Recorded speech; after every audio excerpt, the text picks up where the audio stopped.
અમદાવાદમાં રખિયાલ વિસ્તારમાં આવેલી નૂતન ભારતીય વિદ્યાલયમાં નજીવી બાબતે શાળામાં શિક્ષક પરના છરી વડે હુમલાની ઘટનાએ સમગ્ર શિક્ષણ ક્ષેત્રમાં ભય અને અસુરક્ષાની લાગણી ઊભી કરી છે.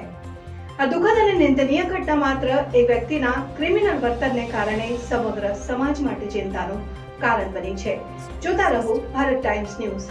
સાબરકાંઠાના ખેડબ્રહ્મા, વડાલી, ઈડર, હિંમતનગર, પ્રાંતિજ, તલોદ, ગામભોઈ વગેરેથી આવેલી 150થી વધુ શિક્ષકો અને સંચાલકશ્રીઓએ જિલ્લા કલેક્ટરશ્રીને અને જિલ્લા શિક્ષણાધિકારીશ્રીને આવેદનપત્ર મારફતે નમ્રતાપૂર્વક જણાવ્યું હતું કે જિલ્લામાં આવેલી તમામ ખાનગી અને સરકારી શાળાઓમાં સલામતી માટે અસરકારક વ્યવસ્થા કરવામાં આવે.